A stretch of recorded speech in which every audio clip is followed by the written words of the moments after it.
Hello students, स्वागत है आपका हमारे यूट्यूब चैनल सिंपलीफाइड मैथ में। तो बच्चों, आज हम कर रहे हैं चैप्टर नंबर 4 क्वाड्रेटिक इक्वेशन, उसकी एक्सरसाइज 4.1 का क्वेश्चन नंबर 2। तो देखो क्वेश्चन नंबर 2 में क्या है, इसकी हमने इक्वेशन तैयार करनी है जो उसको वैल्यू सेटिस्फाई करती है। तो देखो, represent the following situation in the form of quadratic equations. तो इसकी जो नीचे दिए गए हैं, जो नीचे स्टेटमेंट है, उनके अकॉर्डिंग इनकी जो क्वाड्रेटिक इक्वेशन है वो हमने फॉर्म करनी है। तो देखो फर्स्ट क्वेश्चन क्या है। तो टोटल बच्चों हम देख रहे हैं इसके चार 4 पार्ट हैं। तो 4 पार्ट को आज हम कर लेंगे। तो फर्स्ट पार्ट क्या है, the area of a rectangular plot. तो एक आयताकार प्लॉट है जिसका एरिया 528 मीटर स्क्वायर दिया हुआ है। The length of the plot जो इन मीटर है is 1 more than twice its length. तो इसकी जो ब्रेड्थ है, इसकी जो ब्रेड्थ, सॉरी यहाँ लिखना था इसकी breadth, the breadth of length of the plot is 1 more than twice its breadth. तो यहाँ तो देखेंगे ब्रेड्थ लिखेंगे, ब्रेड्थ, तो लेंथ नहीं, इसकी ब्रेड्थ है। तो देखिए ये स्टेटमेंट थोड़ी सी हम सी कर लेते हैं। The area of rectangular plot is 528 metre square. तो देखिए इसका जो एरिया है रेक्टेंगुलर प्लॉट का, जो आयताकार प्लॉट होता है उसका जो एरिया है 528, यानी इसे बोलेंगे 528 मीटर स्क्वायर है। तो length of the plot in metre जो है is 1 more than twice its breadth. इसकी जो ब्रेड्थ है उससे उसके दुगने से एक ज़्यादा है। तो हमें क्या जरूरत है, we need to find the length of the plot and breadth. तो लेंथ एंड ब्रेड्थ को हमने पता करना है। तो देखो बच्चों, ये बिल्कुल ऐसे क्वेश्चन जब भी आते हैं तो इसे हमें सपोज करना पड़ता है, अज्यूम करना पड़ता है और लेट करना पड़ता है। तो हम क्या करेंगे, ऐसे क्वेश्चन को करने के लिए ना एक तरीका होता है। ये जब बोला length of the plot is 1 more than twice its breadth, तो जिससे लेंथ ज्यादा है उसको हम मानेंगे पहले, तो फिर आसान हो जाएगा क्वेश्चन। तो बिल्कुल तरीका याद रखें, कभी गलती नहीं होगी। तो लेट द ब्रेड्थ को मानेंगे क्योंकि लेंथ ब्रेड्थ से ज्यादा है। तो पहले हम ब्रेड्थ को मानेंगे। Let the breadth of a rectangular plot equal to X metre मतलब क्या, इन मीटर है तो हम मीटर ही लिखेंगे, METRES मीटर्स, एक्स मीटर्स ऐसे ब्रैकेट में लिख लेंगे। तो अब इसलिए अब इसकी लेंथ कितनी होगी, आसान होगा हमारे लिए। जब हम पहले लेंथ मान लेंगे तो उल्ट होना था, फिर वो थोड़ी सी टफ बन जाती है। आ तो उसी तरह भी जाता है जिसको मर्जी मान ले, लेकिन सबसे बेहतर जो तरीका है जो मैथ के अकॉर्डिंग बिल्कुल आसान है, तो लेंथ अगर ज़्यादा है ब्रेड से तो ब्रेड्स को हम मानेंगे, उसकी ब्रेड्थ जो है वो मान लेंगे। Let the breadth of rectangular plot X metre, और लेंथ बन गई, लेंथ जो है जो उसकी ब्रेड्थ का ट्वाइस हो गया 2x। तो एक ज़्यादा है तो +1। तो ये रहा हमारा उसकी लेंथ आ गई। तो आप देखें हमारे पास उसका एरिया दिया गया है।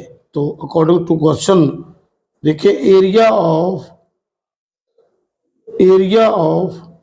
ए रेक्टेंगुलर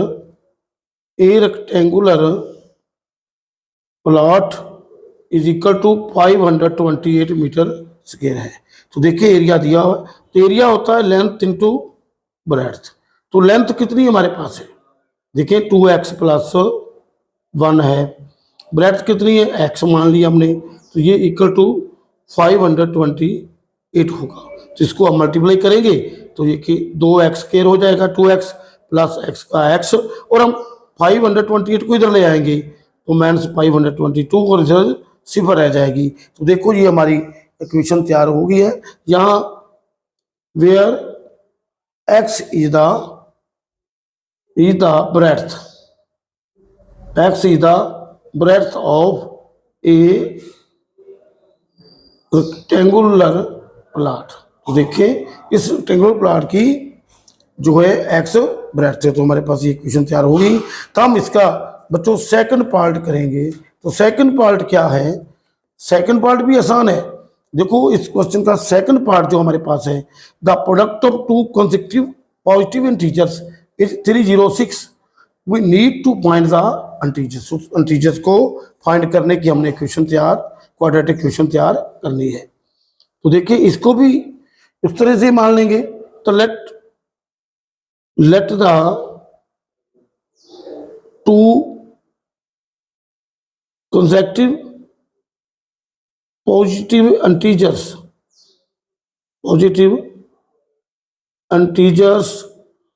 are, एक तो x है, इंटीजर ऐसे होते हैं, एक आगे बढ़ जाता है तो प्लस होता है, एक मान लो 3 है तो दूसरा 4 होगा, तो पॉजिटिव इंटीजर्स आर x होगा और ये x प्लस 1। तो इस तरह हमारे जो कंसेक्यूटिव पॉजिटिव इंटीजर है इसको हम ले सकते हैं। एक को x मान लेंगे, दूसरा उससे एक ज्यादा आएगा तो x प्लस 1 हो जाएगा। तो देखिए उनका प्रोडक्ट दिया हुआ है, बिल्कुल सिंपल क्वेश्चन है। तो प्रोडक्ट का क्या मतलब होता है, उनको मल्टीप्लाई कर देंगे दोनों को, तो उनका प्रोडक्ट जो है x into X plus 1 is equal to 306 है। तो ये तो सबसे सिंपल क्वेश्चन है। तो ये मल्टीप्लाई होगा x square plus x equal to 306। तो अब x स्क्वायर प्लस x 306 को हम इधर ले आएंगे, लेफ्ट साइड में 306 माइनस हो जाएगा और इधर 0 हो जाएगा। तो क्या रहा, बिल्कुल आसान हो गया। तो यहाँ x की वैल्यू क्या है, where x is the smaller integers. तो x जो है हमारा छोटा इंटीजर है, क्योंकि ये x है और उसके प्लस 1 जो उससे ज्यादा होगा, तो x की जो अपनी पहचान है वो स्मॉलर इंटीजर में है। तो ये क्वेश्चन हमारा सॉल्व हो गया। तो बच्चों आगे हम करेंगे क्वेश्चन नंबर 3, वो एज से संबंधित है। तो ऐसे क्वेश्चन बिल्कुल आसान होते हैं। जब इसकी स्टेटमेंट हम देखेंगे ना, तो बिल्कुल स्टेटमेंट बड़े ध्यान से पढ़ेंगे तो ये क्वेश्चन अपने आप दिमाग में आने लगेगा। तो ऐसे क्वेश्चन बिल्कुल आसान होते हैं, घबराने की जरूरत बिल्कुल नहीं होती। तो स्टेटमेंट क्या है, Ruhan's mother is 20 years older than him. तो जो रूहान की मदर है रूहान से 26 ईयर बड़ी है। तो प्रोडक्ट ऑफ दियर एजेस, तो जो उनकी जो एज है, उनका जो प्रोडक्ट है, उनकी मल्टीप्लिकेशन है जो वो 3 ईयर्स फ्रॉम नाउ, आपसे 3 वर्ष के बाद, 3 वर्ष बाद जो उनकी एज की जो प्रोडक्ट होगा जो उनका, वो 360 यानी 360 होगा। तो we would like to find Rohan's present age. तो बच्चों जिसको हम फाइंड करना है उसे सबसे पहले उस वैल्यू को हमने मानना होता है। तो देखो बिल्कुल क्वेश्चन बिल्कुल आसान है। Let Rohan present age, Rohan's present age equal to x years. तो x ईयर है, तो is mother age, mother's age. तो देखो बच्चों इसमें उसकी मदर 26 ईयर्स बड़ी है, तो ये रोहान जब x का है तो उसकी मदर x प्लस 26 ईयर जो है बड़ी होगी। तो देखिए आगे हम देखेंगे जो आज से 3 साल जो बाद का उनका प्रोडक्ट होगा वो 360 है। तो फिर हमने उनके रोहान की प्रेजेंट एज निकालने की इक्वेशन, क्वाड्रेटिक इक्वेशन तैयार करनी है। दोनों की एज निकालने की क्वाड्रेटिक इक्वेशन तैयार करनी है। तो वैसे स्पेशली रोहान दिया हुआ है, तो रोहान की एज हमने मान ली x ईयर, तो उसकी मदर की एज होगी x26। तो आफ्टर 3 ईयर, देखें बिल्कुल आसान होते हैं। आफ्टर 3 ईयर जो उनकी एज बनती है उसको हम पहले लिख लेंगे। तो अब देखेंगे रोहान्स एज, मैंने ऊपर इंडिकेट किया है आफ्टर 3 ईयर्स। तो रोहान एज कितनी हो जाएगी, तो x पहले थी, प्रेजेंट है, और 3 वर्ष बाद तो उसमें 3 प्लस हो जाएंगे।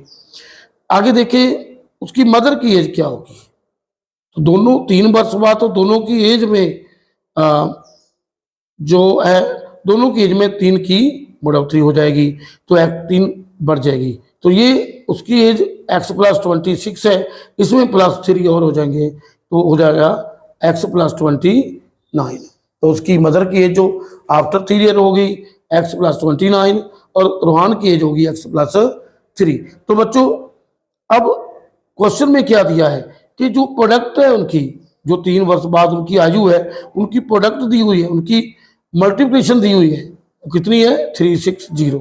देखिए अकॉर्डिंग टू क्वेश्चन इसकी जो x प्लस 3 है रोहान की एज, इसको मल्टीप्लाई कर देंगे x प्लस 29। तो x प्लस 29 तो कितना हो जाएगा 360। बस इसको हम मल्टीप्लाई करेंगे और क्वेश्चन तैयार कर लेंगे। तो मल्टीप्लाई करने का तरीका बिल्कुल आसान है बच्चों। तो इस ब्रैकेट को इस ब्रैकेट से मल्टीप्लाई करना है, तो एक टर्म ले लेंगे हम फर्स्ट ब्रैकेट की, उसको दोनों टर्म से मल्टीप्लाई कर देंगे, फिर दूसरी टर्म से मल्टीप्लाई कर देंगे तो मल्टीप्लिकेशन हो जाएगी। बड़ा आसान है तरीका। तो x को पकड़ेंगे, x से मल्टीप्लाई करेंगे तो x स्क्वायर हो जाएगा। अब x जो है 29 से मल्टीप्लाई होगा तो 29x। अब 3 की बारी है, तो 3 जो मल्टीप्लाई x से होगा तो प्लस 3x होगा, और 29 को हम जब 3 से मल्टीप्लाई करेंगे तो 87 आ जाएगा, इधर 360 है। तो अब हम x स्क्वायर और 29 प्लस 3 32x प्लस 87 है, तो 360 इधर आ जाएगा लेफ्ट साइड में, तो माइनस हो जाएगा इक्वल टू 0। तो देखिए एक्स स्क्वायर प्लस 32x, और जब 360 से देखिए 87 प्लस की है, 360 माइनस की है, तो जब ऐसी कंडीशन हो तो हमें बड़ी रकम से छोटी रकम को माइनस करना होता है। तो बड़ी रकम 360 है, उसके साथ माइनस है, तो आंसर में माइनस आना चाहिए। तो 360 से जब हम 87 निकालेंगे, ऐसे हमने नहीं देखना कि माइनस कौन सी है, बस बड़ी रकम से ही माइनस करना है। तो आंसर लेंगे 10 बनेगा, 10 में से 7 निकालेंगे 3, इधर रह गया 5 से एक 8 निकलेगा नहीं, तो इधर से हम एक आंसर ले लेंगे 15 से 8 निकालेंगे 7, इधर 2 रहेगा 2 7 3। ये कैसे आएगा, माइनस का चिन्ह आएगा। तो देखिए -273 इज इक्वल टू 0। तो यहाँ जो x क्या है, फिर x इज रोहान्स प्रेजेंट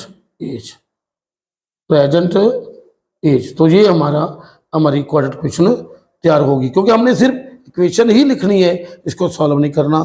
तो बच्चों आगे हम इस चैप्टर का सेकंड क्वेश्चन का लास्ट पार्ट कर रहे हैं इस एक्सरसाइज का। तो देखिए नेक्स्ट जो क्वेश्चन है वो 4th क्वेश्चन है।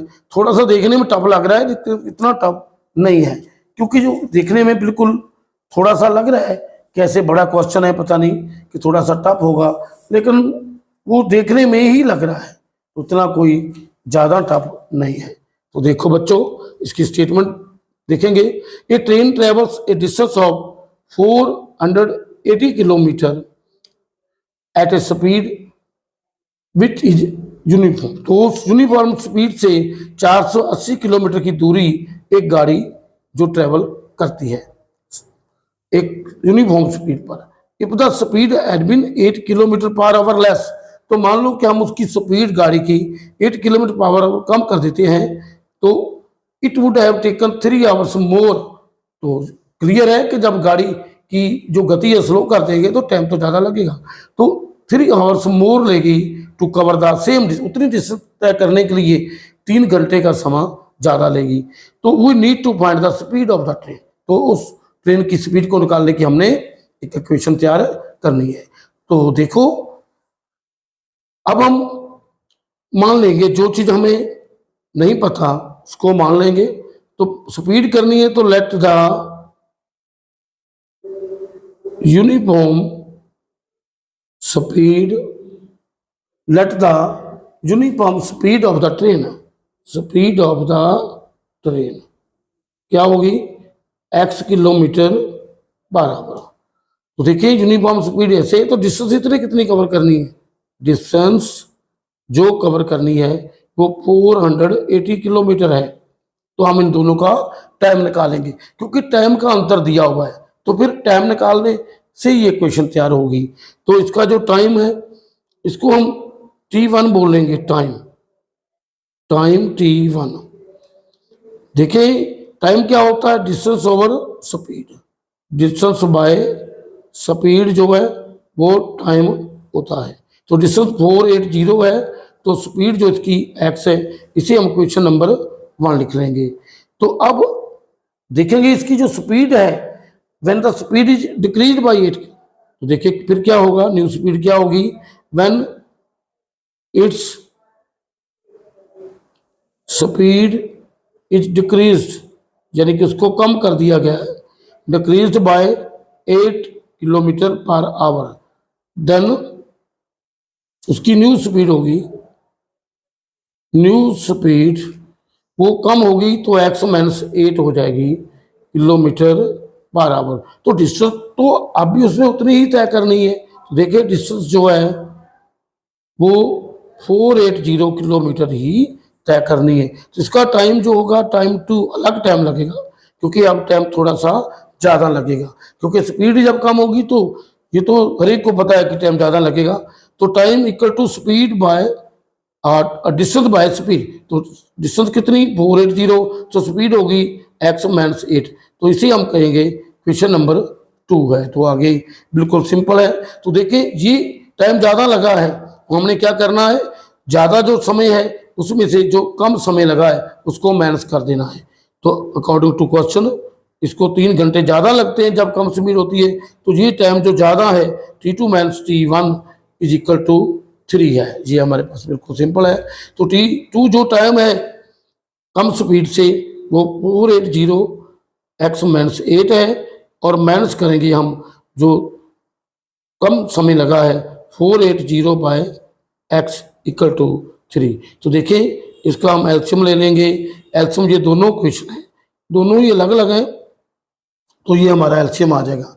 तो एल्शियम तो आपको काफ़ी समझा गई हम, क्योंकि जब एल्शियम की ये निकालेंगे रकम, देखेंगे बिल्कुल आसान होता है बच्चों। ये एल्शियम को उसका जो डिनोमिनेटर है उससे, जो हम बोलते हैं हिंदी में बटा बोलते हैं उसको, उससे डिवाइड कर देते हैं। तो डिवाइड जब करेंगे तो ये कट जाएगा, जो एक्स बचेगा वो ऊपर मल्टीप्लाई हो जाएगा। तो मल्टीप्लाई 480 को सब होगा तो 480x हो जाएगा। अब माइनस का चिन्ह है तो 480 तो लिख लेंगे ऐसे, और आगे हम इसको जब डिवाइड करेंगे हम x से, तो अब x कट जाएगा, तो x माइनस 8 जो बचेगा वो ऊपर मल्टीप्लाई होगा किससे, 480 से 8 इक्वल टू 3। तो देखें बिल्कुल आसान है। ये 480 हमारा x ऐसे ही रह गया, और ये जब मल्टीप्लाई होगा तो माइनस 480x हो जाएगा। तो माइनस माइनस प्लस होगा, और जब हम 480 को 8 से मल्टीप्लाई करेंगे तो 800 होगा, 8 का 64, और जो हमारा असल है वो कितना आ गया, 6 आ गया। तो 4 8 का 32 और 6 38, तो ये 38 आ गया। क्या आ गया, माइनस माइनस प्लस 3840। और नीचे देखते हैं, नीचे क्या है, इसको मल्टीप्लाई करेंगे तो हमारा एक्स स्क्वायर माइनस 8x आ जाएगा इक्वल टू 3। तो देखिए ये कट जाएंगे दोनों, क्योंकि दोनों एक प्लस से एक माइनस से ये कट जाएंगे। तो इधर हमारे पास क्या बचेगा, देखो 3840 by X square minus 8x is equal to 3 by 1। जब हम इसको मल्टीप्लाई कर देंगे, इधर देख लेंगे थोड़ा सा, तो जिसे जब मल्टीप्लाई करेंगे तो हमें क्या सोचना है, यहाँ हम जो एक्स स्क्वायर की वैल्यू वो इधर ले आएंगे, क्योंकि उसे हम लेफ्ट साइड में करना ही है। तो देखिए 3 इधर रखेंगे, तो वैसे प्रॉब्लम कोई नहीं है, चाहे उधर भी रख लें, तो फिर थोड़ा सा ऐसा लगेगा हमको वो रकम इधर ले जानी पड़ेगी। तो बिल्कुल आसान है बच्चों, तो बिल्कुल देखना होता है, बस ये हमारी चालाकी होती है, ट्रिक होती है कि इसको हम इधर रख लेंगे। तो वैसे तो हम अक्सर जो रूटीन में तो हम ऐसे ही मल्टीप्लाई करते हैं। तो देखो बच्चों 3 से मल्टीप्लाई होगा एक्स स्क्वायर माइनस 8x, तो ये 1 से मल्टीप्लाई होगा 3840, तो ये 3x स्क्वायर हो जाएगा, 24x हो जाएगा, जो 3840 है तो इधर आएगा, जब 3840 इधर आके नेगेटिव हो जाएगा और इक्वल टू 0। तो बच्चों ये हमारी इक्वेशन है, लेकिन इसको हम देख रहे हैं कि ये तीनों, इसको आप थोड़ा सा आसान लिख सकते हैं, सिंप्लीफाई में कर सकते हैं। कैसे, क्योंकि ये तीनों ही 3 से डिवाइड हो रहे हैं, इसे डिवाइड बाय 3 कर देंगे, देखो डिवाइडिंग बाय 3, 3 से डिवाइड करेंगे तो एक्स स्क्वायर हो जाएगा, ये 8 3 का जाएगा तो 8x आ जाएगा, इसको 3 से डिवाइड करेंगे तो ये 1 और 2 8 0 आ जाएगा और इक्वल टू 0। तो ये हमारी इसकी क्वाड्रेटिक इक्वेशन तैयार हो गई है। तो x क्या है, where x is the uniform speed of the train, तो ये हमारी यूनिफॉर्म स्पीड है। तो बिल्कुल बच्चों ये हमारे इस सेकंड क्वेश्चन के 4th पार्ट सभी के सभी सॉल्व हो गए हैं। Thanks for watching this video. तो बच्चों इस चैनल को सब्सक्राइब करें, लाइक करें, शेयर करें ताकि हम आगे और भी वीडियो डालते रहें।